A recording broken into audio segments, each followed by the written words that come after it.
अस्सलामुअलैकुम नाज़रीन, आप देख रहे हैं साहिबान न्यूज और मैं हूं आयशा अली। शामिल करते हैं आज की अहम खबर।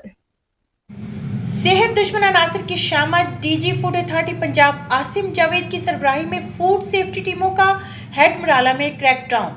14 फूड पॉइंट्स की चेकिंग, 7 को 1,30,000 रुपए के जुर्माने आयद। भारी मिकदार में रेंट स्टाइल और बदबूदार गोश्त तल्फ। डीजी फूड के मुताबिक प्योर फूड रेगुलेशंस की संगीन खिलाफवर्जियों पर कार्रवाइयां अमल में लाई गईं। टूटे फर्श पर गंदा पानी, प्रोसेसिंग एरिया में हशरात की बहुतात पाई गई। मैरिज हॉल्स में अशिया को नॉन फूड ग्रेड पेपर में रखा पाया गया। मुलाजमीन के मेडिकल समेत दीगर लाजिम रिकॉर्ड्स अदम मौजूद पाए गए। फिश होटल्स में सफाई की इंतहाई नाकस इंतजाम पाए गए।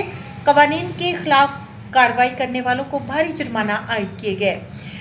डीजी फूड अथॉरिटी ने कहा कि खुराक के कारोबार करने वालों के लिए पंजाब फूड अथॉरिटी कवानीन पर अमल दरामद इंतहाई लाजिम है। पंजाब भर में हर छोटे बड़े फूड बिजनेस को चेक किया जा रहा है। जालसाज माफिया की पंजाब में कोई जगह नहीं, खात्मा नस्बुल ऐन है। मजीद खबरों और अपडेट से बाखबर रहने के लिए देखते रहें साहिबान न्यूज।